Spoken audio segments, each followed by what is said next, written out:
with a bustle in my hedgerow. What the fuck is even a hedgerow?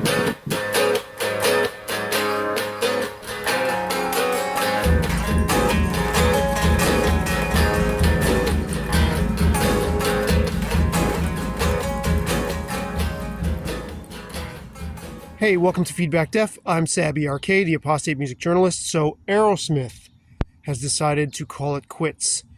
They just made the announcement that they are retiring for good. They pulled the plug on their farewell tour dates due to Steven Tyler's not being able to recover from whatever vocal damage he's got. As far as I'm concerned, this comes not a moment too soon. I mean, it would have been nice for them and their fan base to see them close things out with a sense of closure, to do this like sort of final victory lap. But as someone who really, really, really loves that band, their music means a ton to me.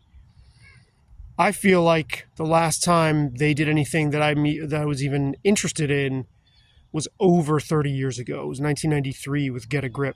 That's for me. And even that's kind of pushing it.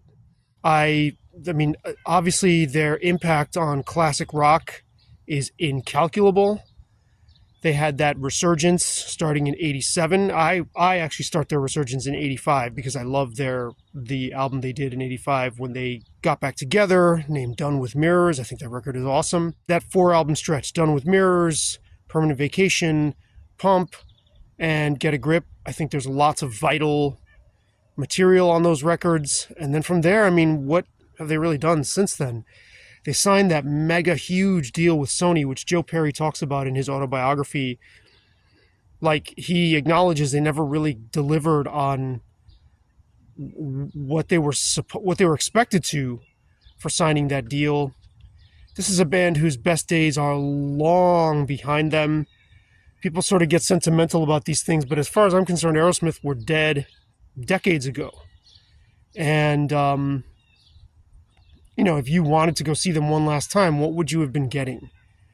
You'd probably be getting like a senior, very faded version of this band, very, very, very far removed from their glory days. So, I mean, I'm lucky that I saw them when I did. I saw them in 87 or 88, I can't remember. It was a giant stadium with Deep Purple and Guns N' Roses, although we missed Guns N' Roses. Rocks is one of my all-time... In fact, I consider Rocks... Well, I have very personal memories of visiting Southern California, Orange County, as a 15-year-old with the cassette of Rocks in my Walkman, riding bike all around Orange County, Irvine, California, and just being saturated with that record and discovering that at that age too. I mean, it's such a powerhouse of an album. I consider it American rock's finest hour, period. And I don't usually like to just definitively say that one thing stands head and shoulders above everything else, right? As huge of a classic rock fan as I am, that just goes to show how much I love that record, what I think of that album. I think that album is extraordinary, and it's just like so... Everything came together for them on that record, and they have many other moments. I really love Night in the Ruts. I love Rock in a Hard Place. I love Done with Mirrors. There's aspects of Draw the Line, obviously Toys in the Attic, and Get Your Wings. And other than the sappy, unpalatable, disgustingly syrupy sweet cough medicine tasting ballads on Permanent Vacation and Pump, I think those albums have incredible energy, and they're really great. I mean, the production on Pump, that like 80s gigantic snare sound with a reverb that sounds like an airplane hangar, and an artificial one at that, I could do without that, but who cares? That record is awesome. You take the stupid ballads off that album. Actually, even Janie's Got a Gun, I think, is an awesome song. I'm thinking of the one after. I'm thinking of Crying, Believin', and whatever the hell else. And then there's that wretched, horrible Don't Want to Miss a Thing song from Armageddon. I mean, to me, that's where they jumped the shark. To me, it's like that's the the line of demarcation for Aerosmith is going, psh. I have a good friend who once hilariously said, Aerosmith, another band that should have stayed on drugs. Which, I mean, obviously, take that with a grain of salt. He was being facetious, but it was really funny. Yeah, you know, as they say in sports, father time comes for all of us, and there's no avoiding it. And it's unfortunate that they had this thing booked. I mean, I don't know how much people lose their shirt earnings-wise over this kind of thing. Obviously, there's insurance. I don't know enough about being a concert promoter, but and then the Black Crowes are supposed to, or the people that are calling themselves the Black Crowes, are supposed to open. I don't know if they were supposed to be on this particular set of dates, but it's over. And I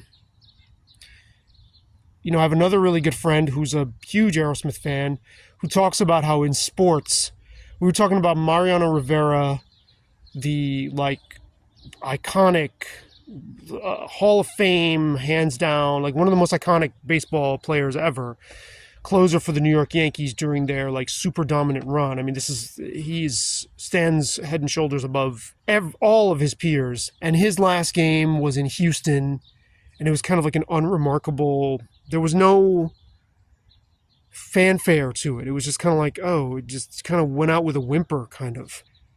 And he said, my friend, he was like, even the greats don't get to choose how they go out. And rarely does it all align in a way that is befitting of what they've done. And that's certainly the case here. In music, it's a little bit different because you get to plan your exit a lot more often in music. But it's like going out with like a whimper, like I've fallen and I can't get up is kind of what this sounds like. But listen, we got so much out of this band. They are one of classic rock's and hard rock's most pillars of classic rock and hard rock, hands down, without question. Let's celebrate that. You get your money back. You would have probably spent too much money to go see a band that was way, way over the hill anyway. I mean, I haven't looked at live footage, but there's no way. You couldn't have paid me to go see Aerosmith in this form. So hang on to your dollars. We need them, listen to the classic stuff and count your blessings. And hopefully Steven Tyler can do a podcast or something. I mean, that would be pretty incredible if he could allow other people to speak. There's a really funny line from Joe Perry's autobiography where he hadn't first met Steven Tyler, but he had first started to get close to him and be in a band with him. And he's on an airplane with him and he's like, I love Steven, but oh my goodness, he just won't shut the fuck up.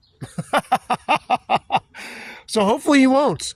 Hopefully this won't deter him, because we like Steven Tyler talking. We need Steven Tyler talking, maybe even more than we need him singing.